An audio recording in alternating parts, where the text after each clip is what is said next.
El Jurado Nacional de Elecciones ha presentado un proyecto de ley para que el Congreso lo discuta y lo apruebe eventualmente. Tiene que ver con los hallazgos que hemos hecho nosotros en el Perú, periodistas, específicamente el colega Christopher Acosta, inicialmente del hallazgo de cientos y luego miles de firmas usurpadas a personas, hasta el punto de que no se sabe si no hay papa, quizás también aparece como miembro de un partido político, porque se ha utilizado identidades de personas que ni siquiera estaban enteradas de lo que se estaba haciendo con su nombre, al imitar su firma y al transcribir el número del DNI para aparecer como firmas en partidos. Hay algunos de esos partidos, uno de ellos en particular, Perú Moderno, que tiene, me parece, más de 15.000 firmas, no tengo acá la relación exacta, pero hay varios que tienen miles de firmas, algunas de las cuales quizás son producto de un error, pero donde manifiestamente en algunos casos ha habido dolo. La pregunta es, ¿qué hacer con una normatividad específica? Porque ya estamos en el periodo final antes de las elecciones, ya se proclamaron más de un año antes de ellas, y la pregunta es si la ley sancionadora que eventualmente se apruebe y se promulgue puede ser aplicada retrospectivamente. Por esa razón hemos invitado al señor José Tello, que lo hemos conocido primero como abogado especialista en Derecho Electoral hace algunos años y después lo vimos convertirse en ministro de Justicia. Señor Tello, muy buenas noches, gracias por estar acá. Gracias, Juan Fernando, muy buenas noches. Cuéntenos, por favor, cómo percibe usted todo este problema, cómo podemos resolver la sanción necesaria a los partidos que hayan incurrido dolosamente en la fragua de firmas falsas sin violentar nuestra normatividad y sobre todo el principio de no retroactividad de las leyes punitivas. Claro. A ver, en este caso lo que tenemos que ver nosotros es la aplicación de la norma por especialidad.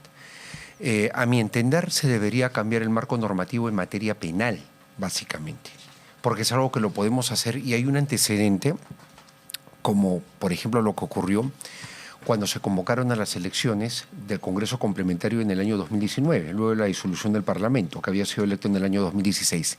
En aquel momento no se aplicaron normas que ya tenían vigencia por el principio de intangibilidad normativa, pero sí se aplicó una que es justamente en materia penal porque no se le consideraba dentro del paquete de normas electorales que ya están relacionadas con el proceso. Entonces, en este caso en particular, me parece que es muy complicado el hecho de que se vea con una norma la posibilidad de cambiar las reglas de juego a las organizaciones políticas que ya están en carrera formalmente desde el 12 de abril del año 2025, desde ahora. ¿Y por qué? Porque cuando hablamos nosotros de la ley de organizaciones políticas, hablamos de una norma de desarrollo constitucional. Para que nuestros televidentes lo tengan muy presente, esta norma desarrolla la Constitución por mandato expreso de la Constitución.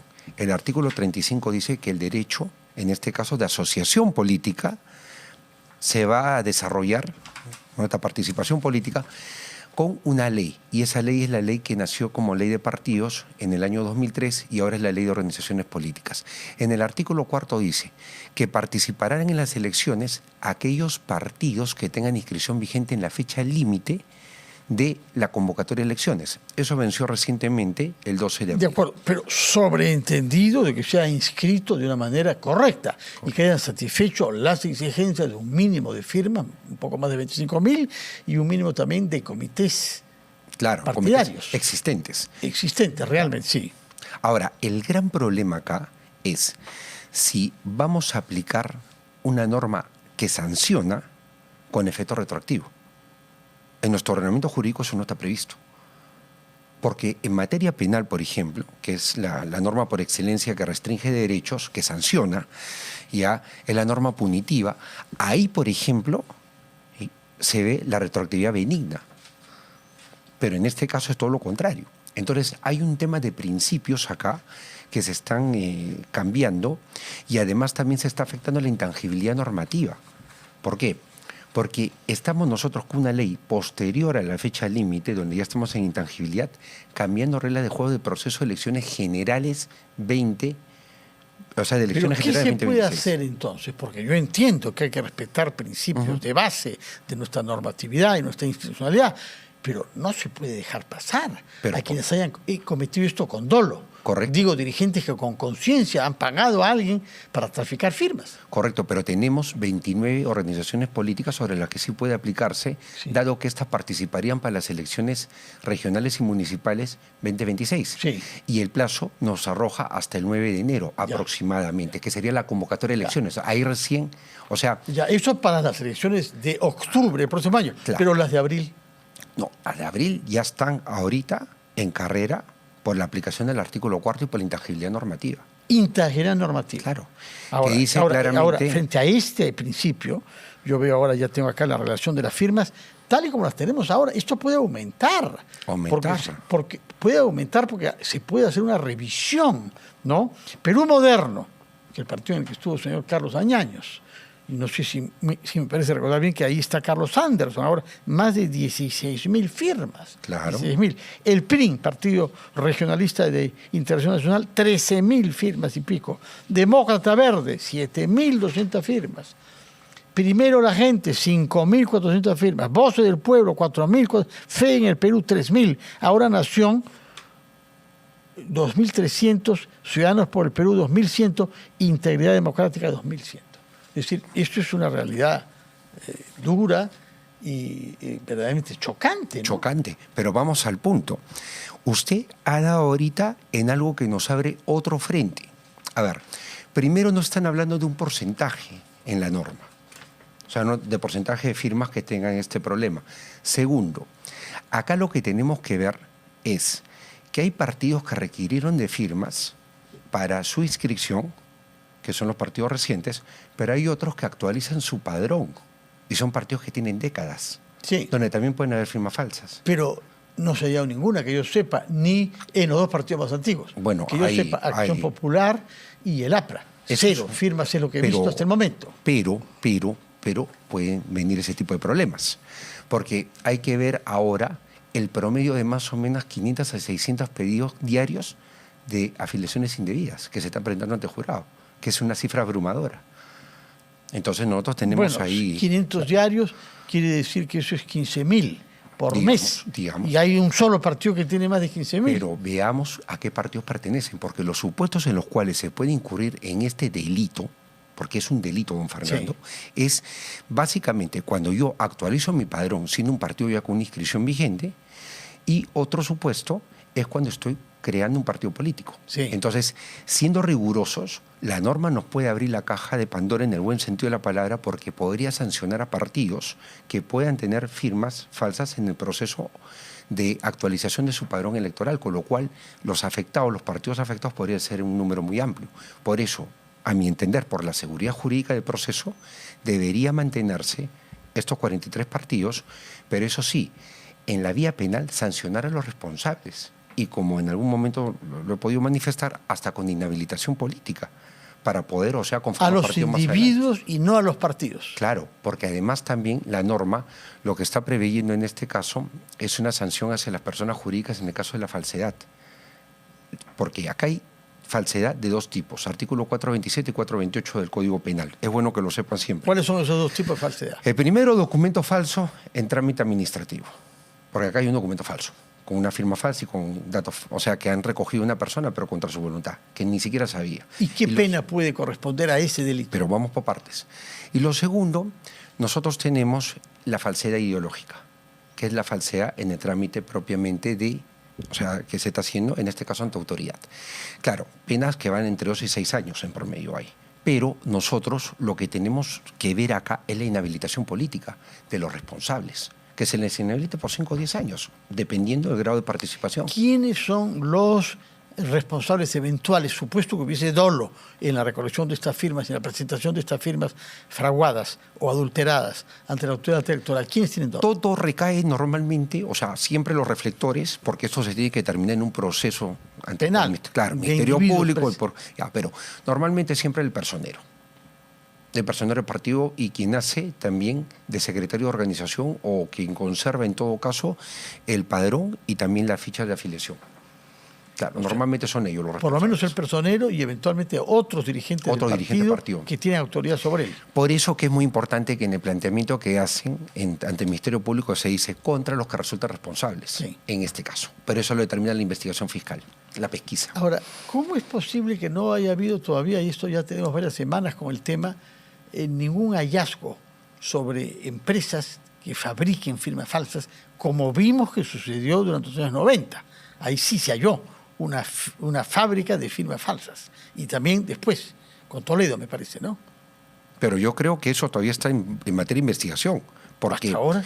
Porque lo que pasa es que a razón justamente de lo que se conoce como la noticia criminis, o sea, lo que se hizo público hace unas semanas en un programa dominical, ahí justamente sale una mención expresa a una fábrica de firmas, porque lo que se habla ahí, esta persona que habla protegida, ya habla de una fábrica de firmas. Entiéndase que a estas alturas el Ministerio Público ya está actuando sobre el particular, porque esto ha tenido que ir al Ministerio Público y ya está haciéndose las pesquisas.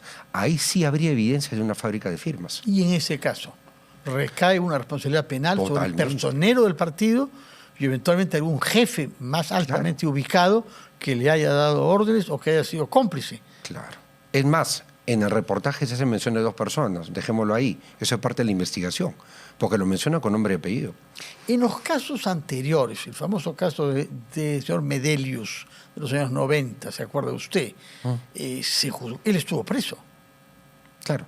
O sea, pero la verdad, este caso generó pues bastante... O sea, en ese momento pues un clima bastante sórdido, porque hubo pues un tema de fábrica de firmas que generó un problema enorme. De acuerdo. Usted ha podido leer el proyecto presentado por el Jurado Nacional ante el Congreso de ayer, me parece una cosa muy próxima, ¿no? Sí, lo que pasa es que el proyecto está circulando, pero en verdad, como digo, deja algunos puntos como para que se aclaren bien. Ya será en el debate en el Parlamento. Porque ¿De verdad cree que en el Parlamento las cosas se aclaran o pueden confundirse más? Tengamos fe, don Fernando, porque para el final del día creo ahora que somos el Papa demócratas. Es chiclayano, podemos al final del día, le digo, somos demócratas, hay que esperar que el Parlamento razone, pero hay que tener en cuenta algo. Sí me parece muy peligroso que un proyecto de ley que venga, en este caso del sistema electoral y del Jurado Nacional de Elecciones, vaya contra la intangibilidad normativa y sobre todo que afecte normas de desarrollo constitucional expresas, como la Ley de Organizaciones Políticas, porque nuestro propio ordenamiento constitucional señala que hay normas específicas. El Código Procesal Constitucional dice expresamente que hay normas que desarrollan la Constitución y que tienen el blindaje constitucional. Y eso es lo que estamos viendo en este caso. Que puede ser violado. Claro. Ahora, ¿pero qué se puede hacer? Porque tampoco se puede quedar uno con las manos atadas, como es lo que temió el señor Burneo inicialmente, el presidente del jurado. Cuando esto estalló, él estuvo acá el día siguiente de esta revelación. El debate tiene que ir, perdóneme, don Fernando, básicamente hacia el endurecimiento de la normatividad penal y además también que sí se puede tranquilamente cambiar. Y además pero eso también, para el futuro. Pero también para los delitos que se van a ir hallando en lo sucesivo, parte de la investigación. Ahora, ¿qué pasaría si ninguno de estos partidos, ni siquiera aquellos que tienen más de 15.000 firmas fraguadas o adulteradas, perdería el número mínimo exigido, que son 25.000? Porque lo que sorprende en este caso es tanta firma falsa si ya tenían su número completo. Por eso. ¿No se entiende? Es que eso también tiene algunas explicaciones. Si me permite, antes de precisar, me parece, y lo vuelvo a señalar, ese endurecimiento de las normas penales. Pero por otro lado, es también terminar con un problema serio que tenemos en normatividad penal en materia electoral, que es que la ley orgánica de elecciones tiene delitos electorales, pero también hay delitos electorales en el Código Penal. Entonces no podemos tener 2 normas que legislen sobre la materia electoral. Ahí tenemos que poner un orden desde hace mucho tiempo requerido, porque cuando se lleva adelante una investigación en el Ministerio Público, tenemos ambas normas y tipificaciones que son parecidas para delitos electorales. Entonces, eso nos genera un problema, punto 1. Y endurecer el marco. Punto 2, accionar sobre los que están en proceso de inscripción. ¿Por qué? Porque podríamos, si encontramos... Ya no hay más, creo, ¿no? Todos están inscritos. Son 29, no, Sí. hay 29 en proceso de inscripción.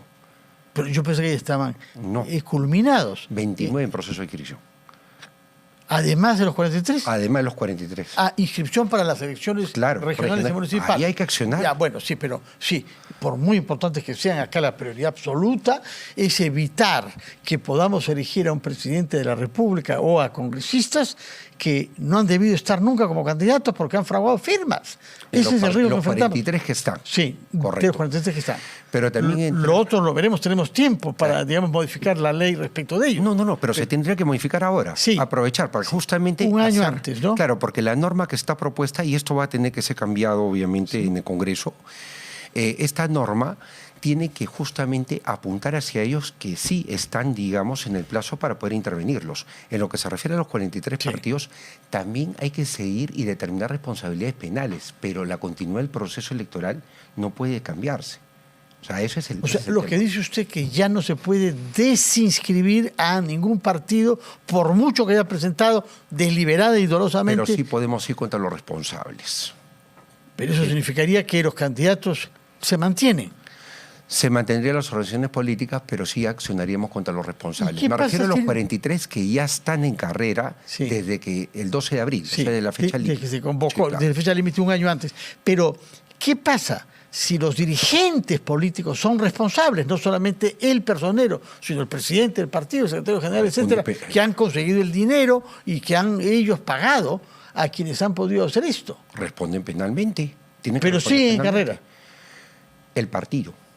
Entendamos Y que el ellos. partido no son los dirigentes necesariamente. No, pero tienen candidatos. Si fueran aquellos que están candidateando, que son los que más interés tienen, ¿no?